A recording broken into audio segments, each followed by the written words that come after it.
Bom, então, mais uma vez, né, na pessoa do Olavo aqui, agradeço ao Francisco de Assis, aí de Araraquara, pelo convite, pela oportunidade de estarmos aqui, refletindo juntos. Agradeço a Jesus, que Ele possa nos inspirar a todos e que, unidos pelos laços aí do coração, possamos compartilhar e nos enriquecer mutuamente de amor, de fraternidade, de luz, de inspiração para a nossa caminhada. É com esse intuito que aqui estamos, rogando realmente ao Mestre para que nos abençoe, para que ao sairmos desses momentos de reflexão, possamos, cada um de nós, estarmos mais fortalecidos para a caminhada. E hoje nós vamos tratar aí de um tema interessante, até de certo modo singular, né, pelo título que nos propusemos. O título é Pontos Mortos, que vai estar aí associado a uma mensagem do espírito Sheila, que se encontra no livro Passos da Vida, capítulo 28, psicografia de Francisco Cândido Xavier. Mensagem esta que traz uma reflexão que julgamos muito importante, muito pertinente para a nossa saúde, para o nosso equilíbrio interior. Refletimos, então, a partir da doutrina espírita, a partir do Evangelho, a partir do conhecimento do ser espiritual que somos, né, do melhor entendimento do nosso mundo interior, dos nossos sentimentos, podemos entender como poderemos, de fato, criar um estado tal de harmonia, de equilíbrio interior, para que venhamos a ser, nas mãos dos bons espíritos, do Cristo, instrumentos de cocriação também do bem, do amor e da luz, onde quer que estejamos. Então, esse título muito singular foi daí extraído dessa mensagem, que será utilizada por nós como fio condutor da nossa reflexão nesta noite. Mas antes, julgamos ser importante trazer aqui algumas conceituações para que a gente possa ir para a mensagem com mais, digamos assim, com mais bases, né? Com alguns entendimentos que consideramos aí fundamentais para que a gente possa realmente penetrar o sentido mais profundo, as lições que essa mensagem de Sheila vai nos trazer. E aí a gente vai lá ao livro Coragem, no capítulo 32, uma mensagem do benfeitor Emmanuel, intitulada Vida e Morte, em que Emmanuel, logo ao início da mensagem, traz para nós algumas reflexões ou conceituações muito importantes. Ele diz assim: vida é luz, doação, alegria, movimento. Morte é sombra, egoísmo, desalento e inércia. Então vejamos só que ele amplia aqui para nós a conceituação acerca da vida e da morte. Não mais presa agora, não mais apenas vinculada ao corpo físico, mas uma ideia mais transcendente, mais espiritual, acerca da vida, acerca da morte. Vida, nessa nova visão que Emmanuel nos apresenta, será movimento, crescimento, progresso, dinâmica, fluxo, ao passo que morte será egoísmo, cristalização, estagnação, inércia. Então a gente passa a captar esse sentido, que é um sentido muito importante para entendermos a mensagem que traremos de Sheila. Vida, movimento, progresso, né? Ascensão espiritual, esforço, ao passo que morte, no sentido espiritual, representa aí estagnação, né?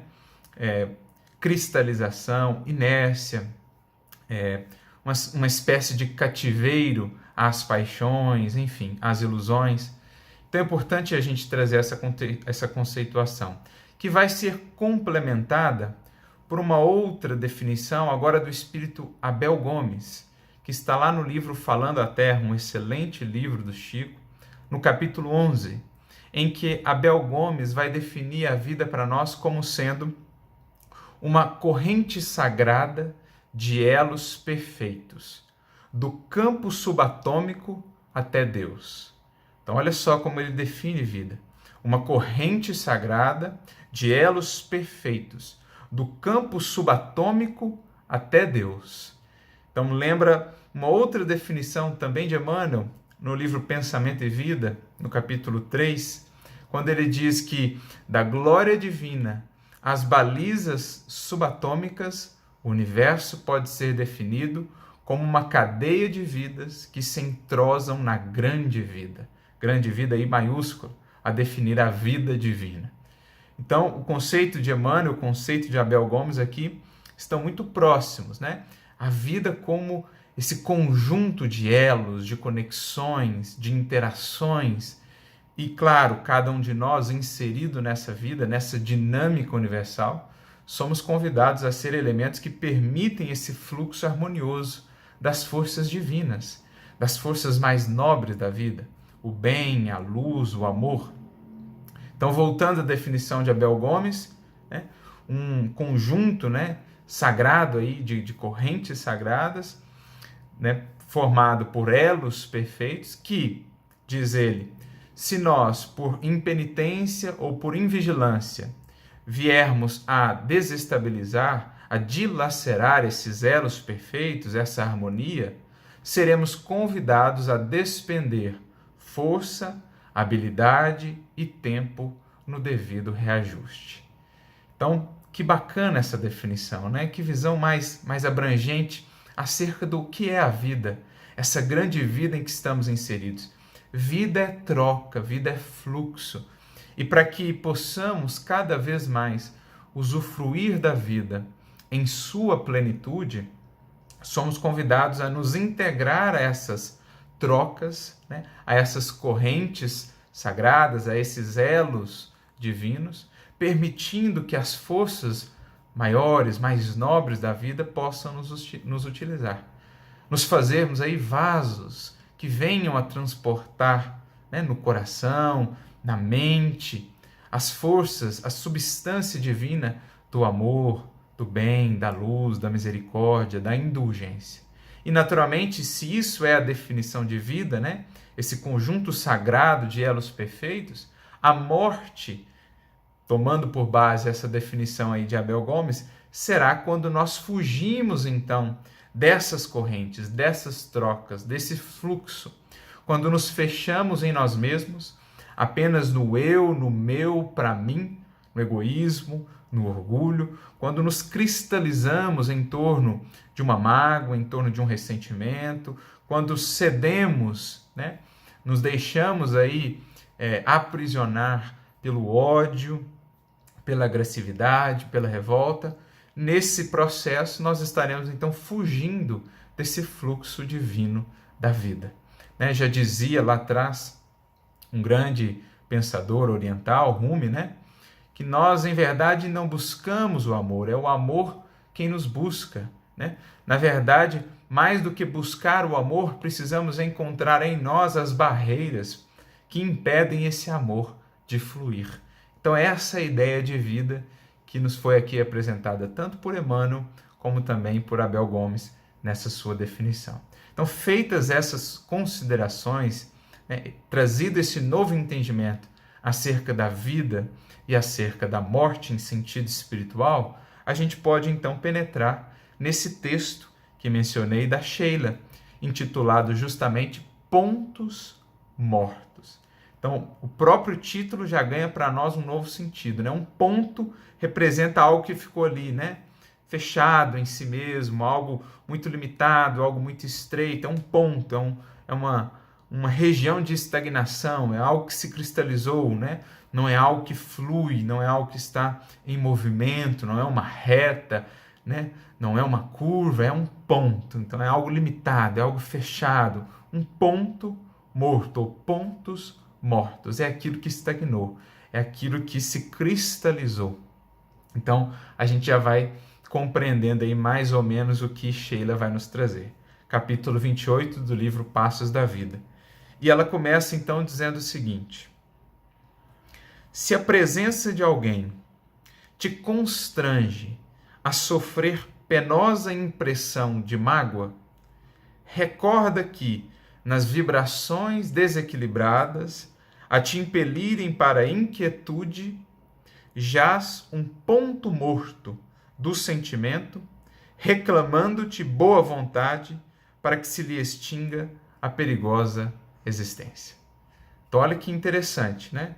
Se a presença de alguém nos constrange aí a sofrer uma penosa impressão de mágoa, né? Se ela cria para nós essa sensação de perturbação, de desequilíbrio interior, em algum lugar aí do nosso sentimento existe um ponto morto, existe um aspecto ali, uma ferida do nosso sentimento, que quando acionada por essa pessoa que se aproxima, por essa pessoa, né, com alguém aí com quem a gente conviva, aquilo gera uma série de perturbações, aquilo gera uma série de desequilíbrios íntimos. Por quê?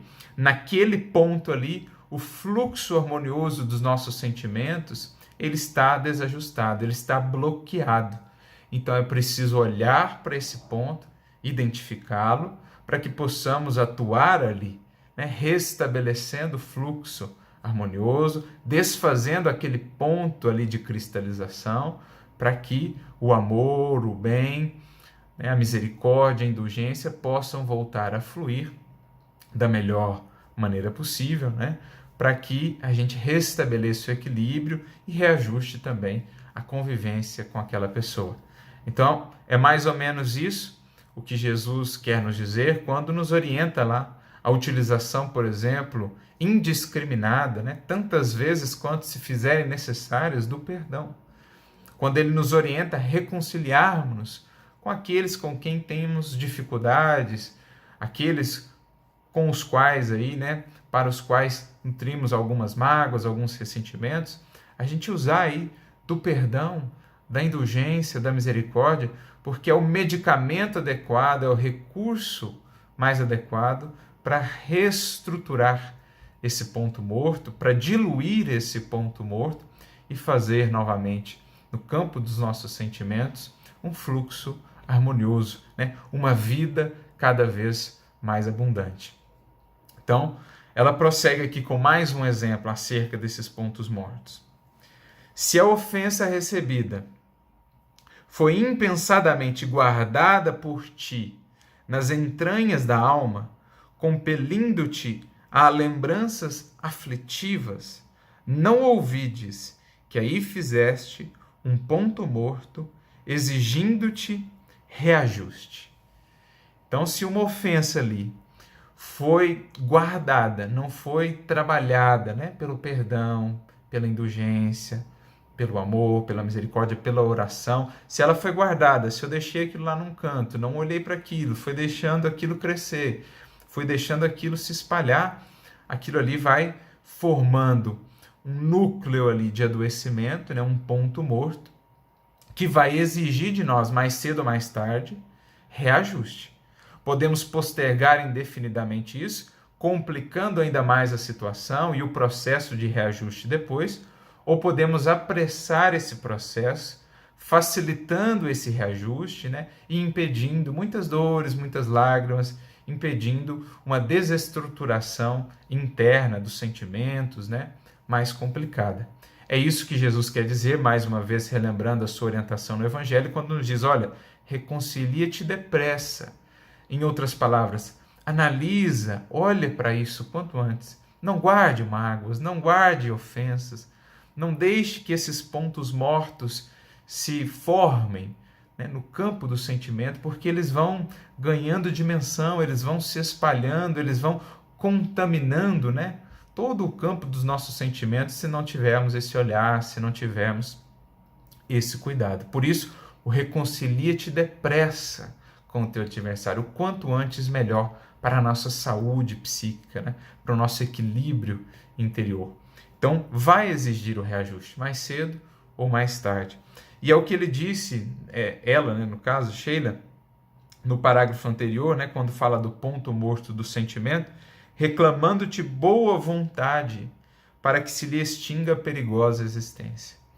Então, demanda de nós boa vontade, que essa vontade realmente imobilizada para o bem, que essa vontade acrescida, acompanhada de humildade, isso é boa vontade. É quando de nossa parte existe humildade, existe abertura, existe o sincero desejo e movimento de crescimento e de renovação. quem segue vida fora com esses atributos, cultivando esses valores, por mais que lide aí com dificuldades, com ofensas, né? Por mais que tenha aspectos da convivência que por vezes o firam, causem dor, causem aflição, ele logo consegue trabalhar isso, porque ele não deixa isso se aprofundar muito, criar raízes muito profundas, porque existe boa vontade, existe sincero desejo de se fazer melhor e de progredir. Mas aí ela prossegue no próximo parágrafo dizendo: se a aversão te vence a tranquilidade, ante a voz de um companheiro que se te apresenta menos simpático, aí surpreendes um ponto morto do passado, esperando por teu esforço na plantação da simpatia.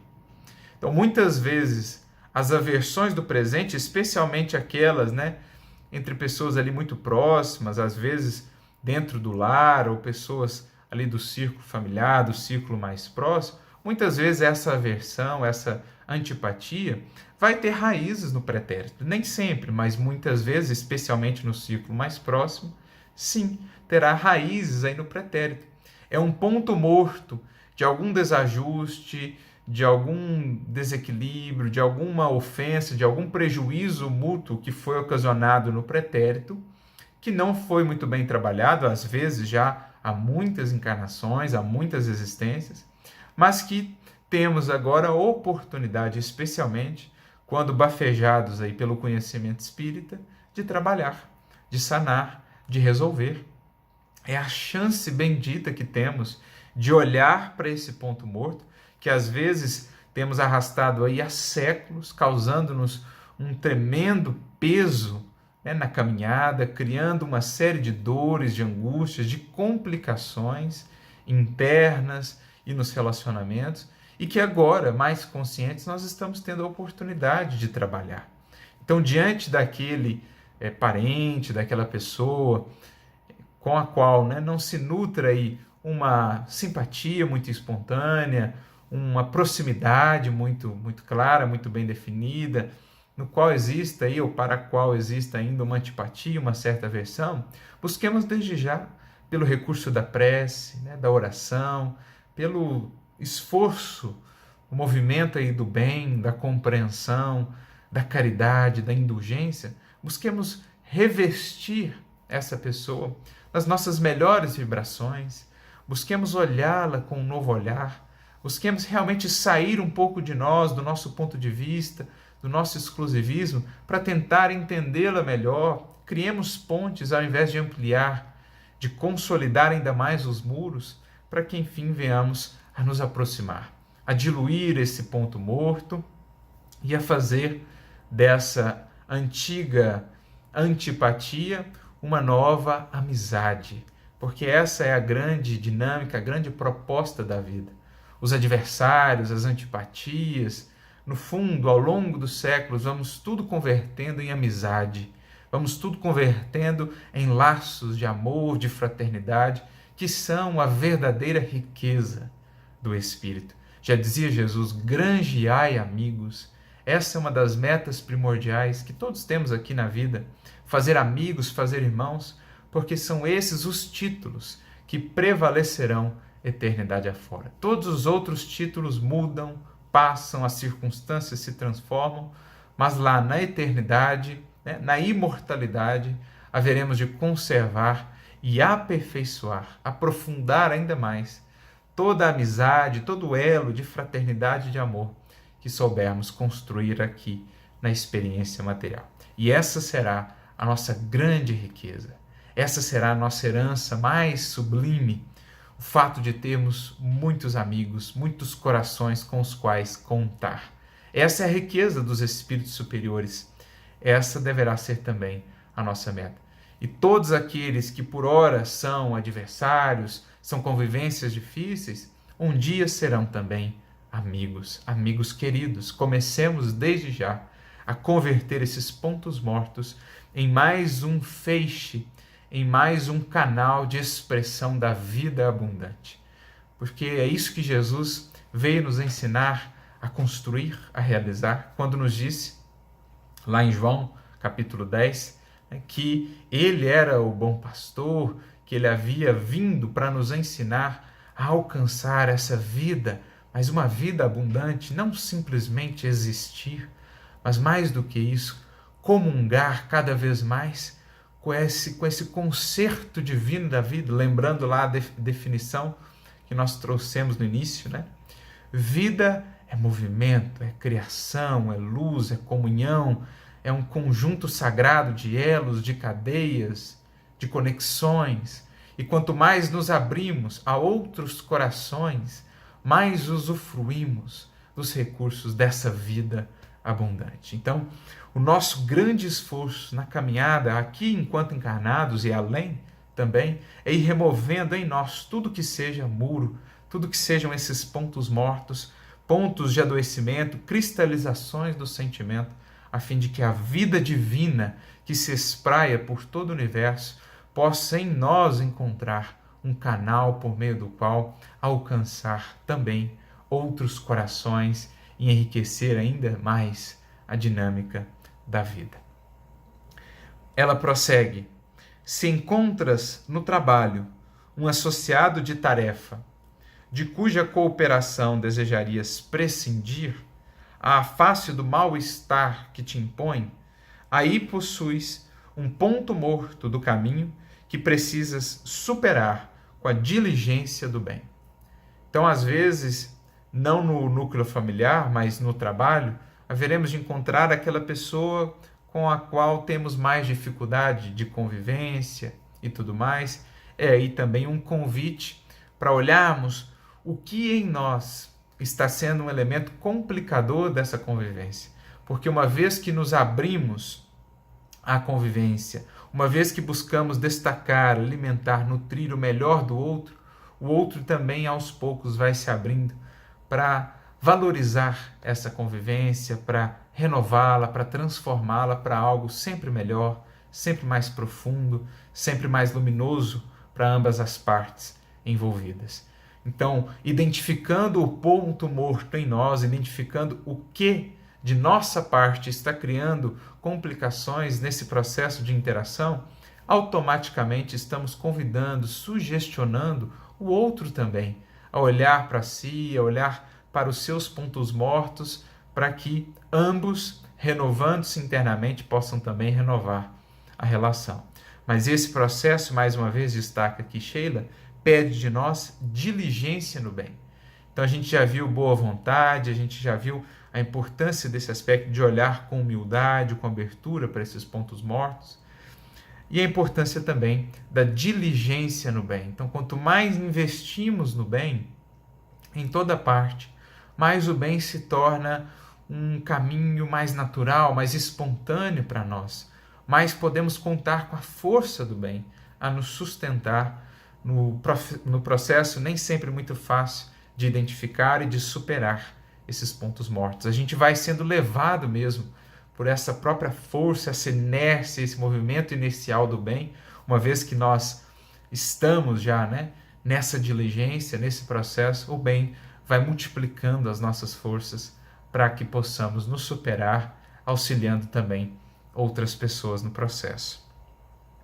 Se alguém te penetrou a família em condições que te atormentam, suscitando-te pensamentos de animosidade, é que a bagagem de circunstâncias que trazes de passadas reencarnações aí te oferece um ponto morto, solicitando-te suprimi-lo com aplicações de tolerância em auxílio de ti mesmo. Então, aplicações de tolerância. Então, tolerância como um medicamento, como uma pomada, como um fármaco aí que é aplicado diariamente àquele ponto morto, àquela ferida do nosso sentimento, da nossa alma, aquilo vai cicatrizando, aquilo vai sendo renovado. Se em teu círculo de fé surge um irmão de ideal com quem te desarmonizas, testando-te, às vezes, a abandonar os mais preciosos deveres para com os desígnios superiores que te presidem a tarefa, convence-te de que aí formaste um ponto morto que é preciso afastar em teus exercícios de fidelidade aos compromissos assumidos. Então, olha só, às vezes até no nosso círculo de fé, lá no centro espírita, na igreja, no templo, enfim, alguém com quem ali não nos identificamos muito nas ideias, nas perspectivas, nos pontos de vista, e que, se a gente não estiver muito atento, pode criar uma tal insatisfação interior, um tal desalento, que inclusive pode nos levar ao afastamento do trabalho. Não, é preciso entender ali como uma grande escola de fraternidade, em que poderemos até ter visões diferentes, mas somos convidados a exercitar a fraternidade, a nos vermos e a vivermos como irmãos de fato, para que então, conjugando o melhor de cada parte, o resultado seja o mais proveitoso possível para a causa, que está sempre acima das nossas causas muito particularistas, dos nossos pontos de vista, muitas vezes muito limitados, muito restritos. Então é aprender realmente a conviver. Mas como ele diz, né? Exercícios de fidelidade aos compromissos assumidos. Então Sheila nos diz aqui que para a gente manter esse foco, para a gente manter o equilíbrio interno, para mantermos ali no trabalho, ativos, nós precisamos exercitar essa fidelidade, essa consciência do que nos cabe ali realizar. Então ela trouxe alguns exemplos para nós, em vários campos, tanto no campo profissional, no trabalho, né? No campo de fé, na família, no núcleo familiar, ou uma pessoa da nossa convivência, enfim, vários campos onde nós podemos desenvolver ali pontos mortos se não estivermos muito atentos ao nosso sentimento, ao cuidado com o nosso mundo interior. Por isso ela diz: ninguém na Terra permanece imune contra semelhantes núcleos de provação. Ora, todos que estamos aqui na Terra, se estamos aqui ainda, né, no mundo de provas e expiações, é que estamos ainda suscetíveis e trazemos já esses pontos mortos e suscetíveis de formar novos ou de alimentar já os antigos, mas também suscetíveis e convidados a renovar aqueles que já trazemos e adotar uma postura profilática, preventiva, que nos impeça aí a formação de novos pontos mortos. E é por isso, no fundo, que buscamos o Evangelho do Cristo, que buscamos na doutrina espírita, enquanto Evangelho redivivo, esses recursos de aprendizado moral, essas posturas internas que nos cabe cultivar, para que venhamos tanto a sanar os pontos mortos que já trazemos, como a impedir a formação de outros pontos mortos.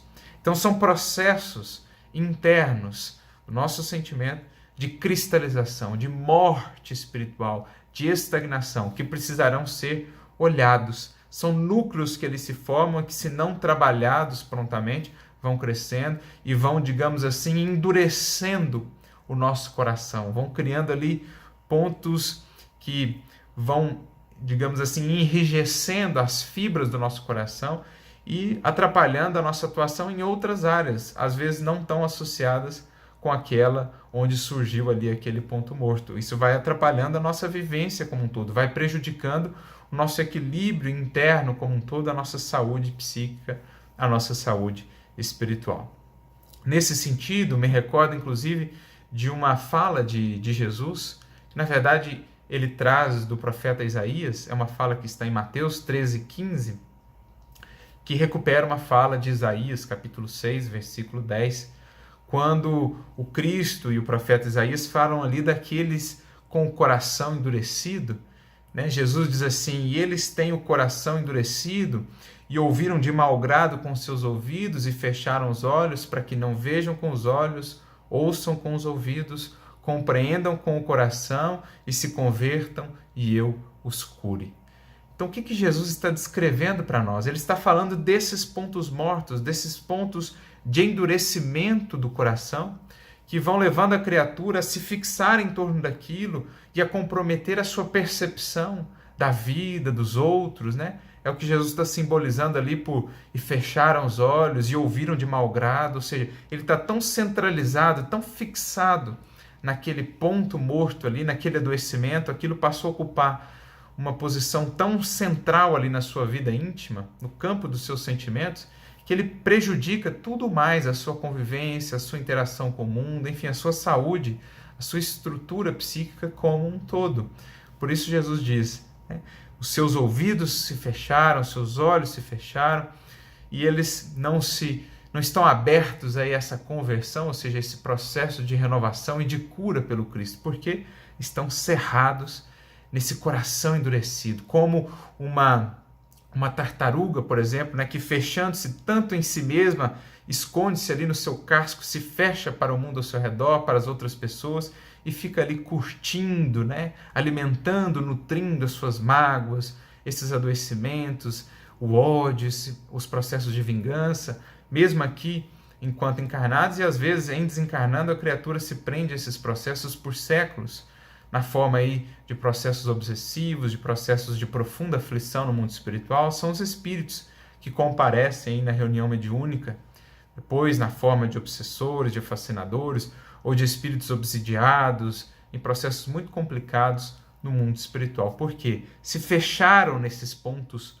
mortos, endureceram ali o coração, o sentimento, cristalizaram ali e com isso prejudicaram-se a si mesmos, né? Em casos extremos, inclusive, de fixação mental, como André Luiz vai dizer, chegam eles àquele processo de ovoidização, como André Luiz descreve melhor lá no capítulo 12, por exemplo, do Evolução em Dois Mundos, ou no livro Libertação.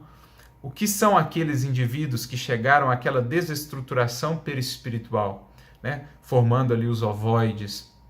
Claro que é um estágio temporário de um profundo adoecimento, mas por que chegam àquela circunstância? Porque entraram nesse processo. Se fecharam tanto numa ideia, num monoideísmo, que desestruturam até o seu corpo mental e a apresentação perispiritual, demandando aí um longo processo de reajuste. Então são espíritos que se prenderam no ódio, na vingança, numa mágoa, num ressentimento, numa paixão, num vício, e acabaram se desestruturando. São o resultado, no extremo aí, desse processo de fixação mental, de endurecimento do coração, que está aí descrito por Jesus nessa fala. Endureceram o coração.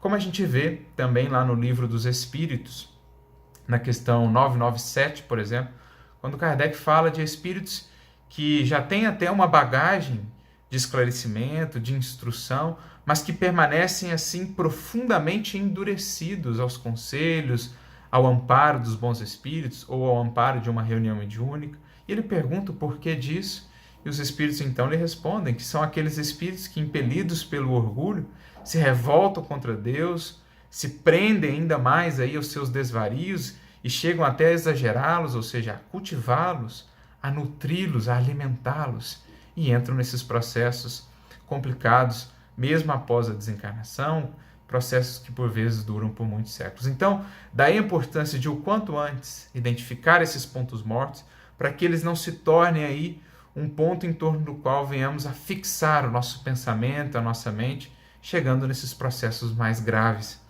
Aliás, vale aqui recordar um exemplo que é trazido para nós, que está lá no livro Nos Domínios da Mediunidade, no capítulo 25, cujo título é Em torno da fixação mental.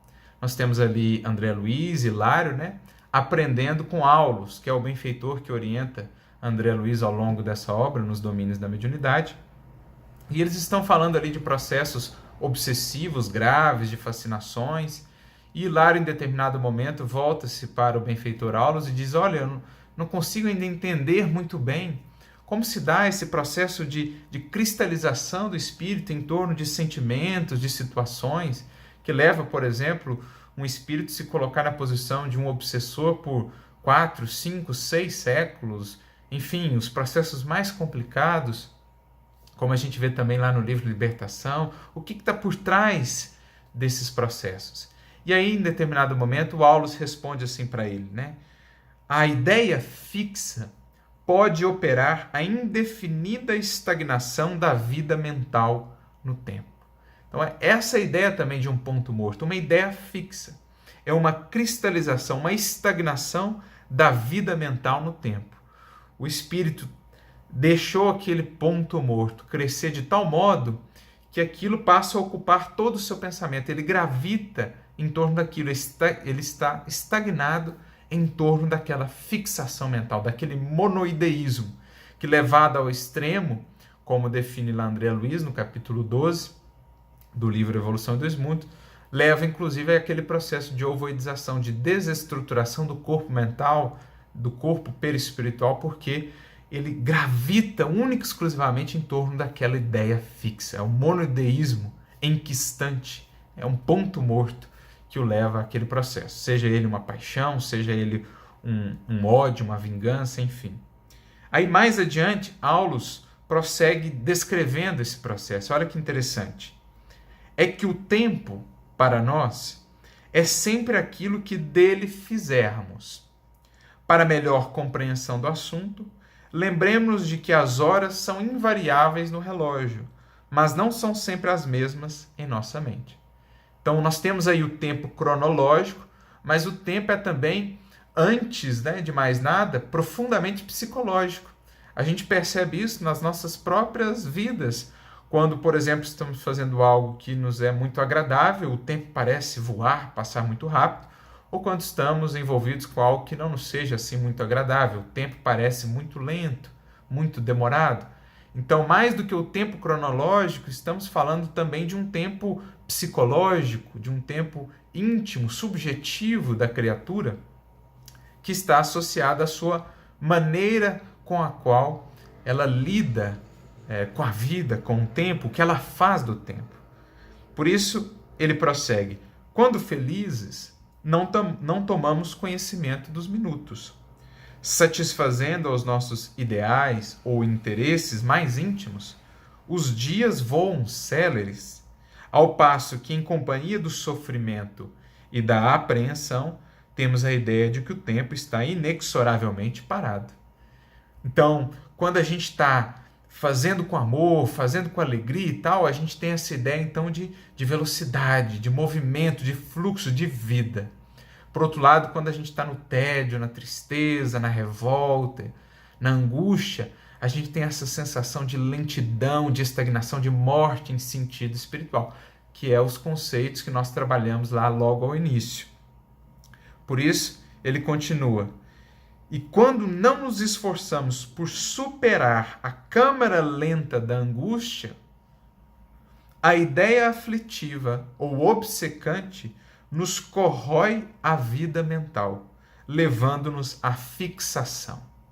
Então, quando a gente não faz esforços por meio da vontade, por meio do perdão, do bem, do amor, para superar essa estagnação, essa lentidão da angústia, da mágoa, da revolta, essa ideia ela vai corroendo, essa ideia aflitiva ou obcecante vai corroendo a nossa vida mental e vai nos levando a essa fixação em torno de uma ideia, em torno de um ponto. É um ponto morto que vai ganhando dimensão, que vai ganhando espaço, força dentro de nós e, digamos assim, endurecendo, vai criando dificuldade para todo o nosso mecanismo interno, como uma engrenagem ali enferrujada, comprometida, que vai travando todo o sistema, todo o mecanismo de funcionamento do nosso relógio interior, vamos dizer assim. Chegados a essa fase, o tempo como que se cristaliza dentro de nós, porque passamos a gravitar em espírito em torno do ponto nevrálgico de nosso desajuste. O que é esse ponto nevrálgico de nosso desajuste? Um ponto morto, que pode ser várias coisas, como nós já dissemos. Então, se a gente não atenta para isso, não cuida disso com os recursos terapêuticos do Evangelho, que nos foram trazidos pelo divino médico, pelo divino terapeuta das almas, isso ganha força em nós e o tempo como que se cristaliza em torno daquilo, levando a processos muito complicados, tanto durante a encarnação quanto no mundo espiritual. Processos lá no mundo espiritual, por exemplo, que muitas vezes só vão encontrar um reajuste mais adequado no processo reencarnatório. Aliás, Aulus trata disso nesse capítulo, André Luiz também no capítulo 12, da Evolução em Dois Mundos. No caso, por exemplo, de ovoidização ou de um profundo processo de fixação mental, muitas vezes só a reencarnação vai ser terapêutica mais propícia, porque vai dinamizar de novo o pensamento do indivíduo, né? Quando bafejado, amparado aí pelo esquecimento temporário, com as novas demandas da vida, da dinâmica da nova existência, o espírito volta a ocupar sua mente com outras coisas e consegue desfazer um pouco aquele ponto morto, né? Aquele ponto de estagnação no seu sentimento, no seu mundo interior. E aí ele continua: qualquer grande perturbação interior, chame-se paixão ou desânimo, crueldade ou vingança, ciúme ou desespero, pode imobilizar-nos por tempo indefinível em suas malhas de sombra. Então, por tempo indefinível, a gente sabe lá quando Kardec pergunta aos espíritos qual a duração das penas futuras. Ora, o tempo necessário para que o espírito venha despertar. Por vezes, demanda 6 séculos, até que ele, pelo sofrimento, pelo aprendizado, pelo discernimento, ele comece a repensar as suas necessidades, os seus caminhos, a sua conduta, para então recomeçar o processo de reajuste interno, né, de reparação. Então, pode nos manter, nos imobilizar por tempo indefinível nas malhas da sombra. Quando nos rebelamos contra o imperativo de marcha incessante com o sumo bem. Olha o que ele diz aqui: imperativo de marcha incessante com o sumo bem. Que imperativo é esse? É o imperativo da vida. Vida não é movimento, não é progresso, não é ascensão. Então esse é o grande imperativo da vida: progredir, avançar. E só o bem é essa chave libertadora que nos permite sempre seguir avançando sem nos prendermos nas algemas das nossas paixões, das nossas ilusões, do ódio, da revolta. Quando seguimos pelo sumo bem, pelo caminho do sumo bem e de todos os seus filhos, enfim, estamos seguindo por um caminho verdadeiramente libertador. É o caminho que o Cristo veio nos apresentar. Caímos, então, quando nos afastamos dessa marcha incessante para o sumo bem, caímos nas sombras da estagnação, da morte em sentido espiritual, até que venhamos a despertar, então, e retomar o caminho, retomar a marcha ascensional. Então, olha que definição muito interessante que Aulus nos traz aqui acerca da fixação mental, em profunda consonância com o que Sheila está trabalhando para nós na mensagem sobre os pontos mortos. Nada mais são eles do que ideias em torno das quais, ideias muitas vezes perturbadas, desequilibradas, em torno das quais o espírito vai gravitando e por isso mesmo se prendendo, estagnando e desestruturando todo o seu equilíbrio interior. Voltando à mensagem da Sheila, ela diz assim: todos trazemos do pretérito pontos mortos, que é indispensável banir da estrada, a fim de marcharmos ao encontro do futuro, na posição de almas livres para a abençoada missão que nos é reservada. Então, é preciso banir esses pontos mortos da estrada, os muros, os obstáculos, as algemas, e isso não faremos senão pelo amor, pelo bem, pelos recursos do Evangelho, que são os recursos libertadores por excelência. Por isso, na continuidade, ela diz: amarguras, pesares, dissabores, desencantos são regiões traumatizadas de nossa alma, que nos compete sanar.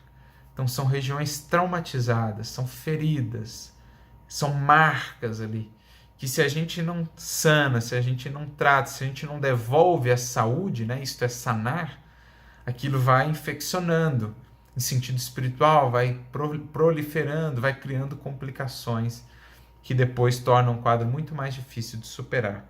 Então, essas regiões traumatizadas demandam de nós humildade para, no processo de autoconhecimento, serem reconhecidas, e também vontade, boa vontade, diligência, para que sejam sanadas. Então, são regiões traumatizadas de nossa alma que nos compete sanar, usando os antisséticos da bondade e do perdão, do sacrifício e da renúncia. Então, quais os medicamentos mais propícios para atuar? nessas regiões traumatizadas, os antissépticos da bondade e do perdão, como nos ensinou Cristo, do sacrifício e da renúncia. Por isso Jesus traz-nos lá a fórmula, né? 70 vezes 7 vezes. Ou seja, de maneira indefinida, de uso indiscriminado. Emmanuel mesmo vai descrever o perdão como o único antibiótico suscetível de impedir, né, a proliferação, o contágio aí dos ressentimentos, da enfermidade dos ressentimentos, do ódio no organismo do mundo, no tecido social. Somente esse antibiótico é suscetível, é capaz de efetuar essa proeza. Por isso, o seu uso é indiscriminado, tantas vezes quanto se fizerem necessárias, na dinâmica da convivência, em que seres imperfeitos que somos ainda, muitas vezes vamos, digamos assim, necessitar do perdão alheio, assim como somos impelidos também a ter para com os outros a indulgência de que carecemos para com nós mesmos. Então, essa, digamos assim, a terapêutica que Jesus propõe, a aplicação nos mais singelos gestos de cada dia. Por que insistir naquela discussão? Por que lançar mais lenha na fogueira ali? Por que ser aquele que cria uma complicação, mais um empecilho à conciliação, à paz, à harmonia? Por que, ao invés de aplicar o medicamento ali do amor, envolver aquilo, né, naquele curativo da misericórdia e da indulgência, por que ir lá enfiar na ferida do outro a faca ali das nossas palavras ferinas, da nossa dureza de coração, para criar ainda mais complicações, para ampliar ainda mais as dores de todas as partes envolvidas? Sejamos os pacificadores, sejamos os terapeutas, sejamos para os outros aqueles que distribuem medicamento, consolação, elemento de recuperação, e não ao contrário, aqueles que complicam ainda mais a situação. Estejamos vigilantes, prossegue ela, contra os pontos mortos do coração, preservando a saúde moral, como nos apressamos a defender o equilíbrio do corpo físico. De um modo geral, estamos sempre tão atentos com a saúde do corpo, né? Buscando os medicamentos, buscando as dietas, buscando os cuidados recomendados, necessários, etc. Mas precisamos, enfim, enquanto espíritos que somos e que já nos reconhecemos como tais, ampliar o nosso conceito de saúde, entendendo que o nosso corpo, por mais cuidado que tenhamos com ele, no esporte, na alimentação, nos medicamentos que venhamos a tomar, enfim, por mais que tenhamos esse cuidado, ele não estará plenamente saudável enquanto não cultivarmos também a saúde moral, a saúde espiritual. E como vai definir Emmanuel no livro Consolador, é entendida como a perfeita harmonia da alma. Ou seja, a alma que, harmonizada, se harmoniza com a vida, se harmoniza com aqueles elos perfeitos que Emmanuel nos trouxe, ou que Abel lá nos definiu como sendo a vida. A alma que harmonizada se harmoniza com o todo e se torna, então, um canal de fluxo harmonioso das forças do bem, do amor, da misericórdia. Enquanto assim não fizermos, enquanto não buscarmos também essa saúde moral, em vão gastaremos recursos e mais recursos para a manutenção da saúde do corpo, porque ele estará sofrendo os choques, os conflitos da desarmonia espiritual, da desarmonia das emoções, dos sentimentos que impactam naturalmente no corpo, que somatizam. Basta lembrar Emmanuel, mais uma vez, no capítulo Enfermidade, no livro Pensamento e Vida, quando ele faz para nós uma comparação sobre o que seria aí cultivar, né, emoções perturbadoras. Seria como que martelar as engrenagens sensíveis de um mecanismo ali, sensível também, né, de uma máquina ali, sensível. Quando a gente cultiva emoções perturbadoras, é como se estivéssemos, diz Emmanuel, martelando os mecanismos, as peças dessa máquina e prejudicando todo o seu funcionamento, assim com o nosso corpo, quando nós cultivamos essas emoções perturbadoras. Então é imprescindível também, saibamos buscar, cultivar saúde moral. E saúde moral nós a temos com o divino médico das almas, com Cristo.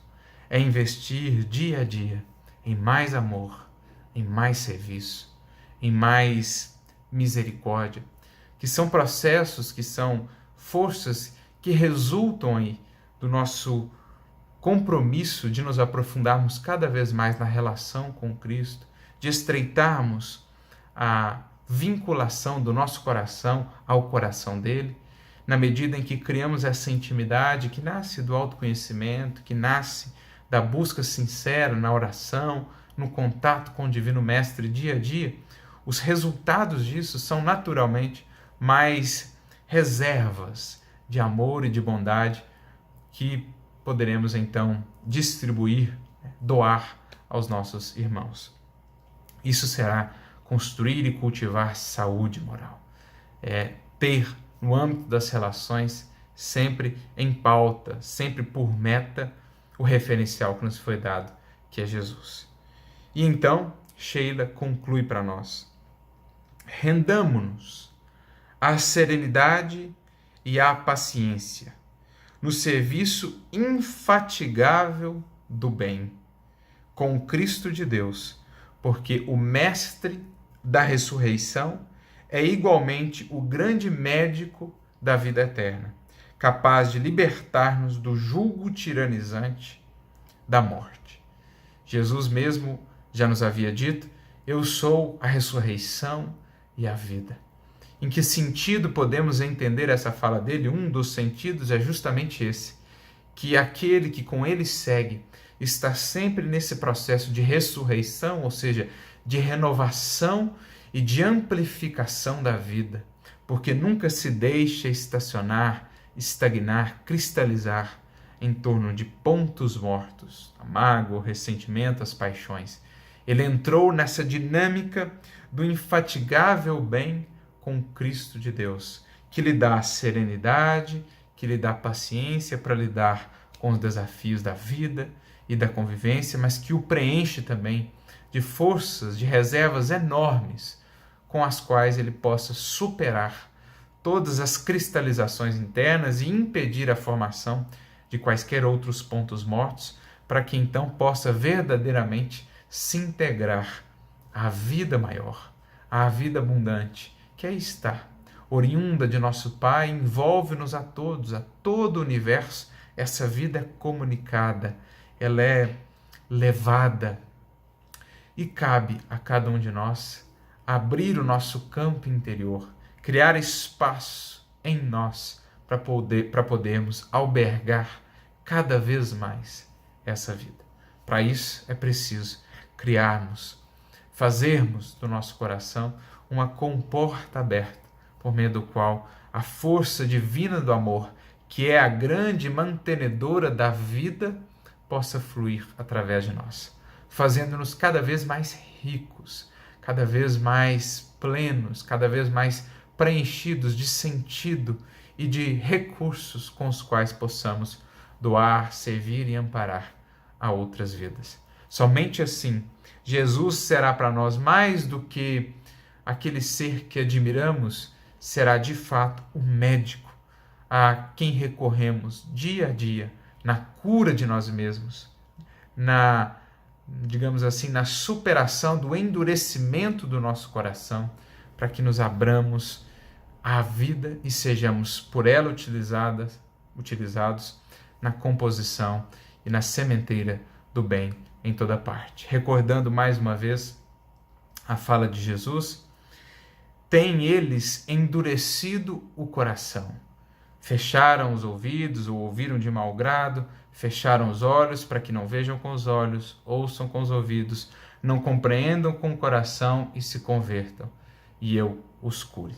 Que possamos sair dessa dinâmica, que sejamos nós aqueles que abrem o coração, que tornam o coração mais sensível, mais flexível, para de fato estender o cântico do bem e do amor, que as cordas do nosso coração possam ser tão sensíveis que, ao mínimo sopro divino, possam elas entoar o cântico, a boa nova do bem e do amor, para que então abramos os nossos olhos, abramos os nossos ouvidos, a nossa compreensão, para que enfim nos convertamos de fato ao bem, ao Cristo, e Ele possa nos curar. Que Jesus nos abençoe, nos inspire a todos, que Ele nos infunda muita vida, que acolhamos essa vida e que superemos em nós todos os pontos mortos, estendendo por onde passarmos a luz, a doação, a alegria, o movimento, pois isso é de fato a vida no grande concerto da criação. Deus nos abençoe a todos, muita luz, muita paz e muita vida abundante para cada um de vocês.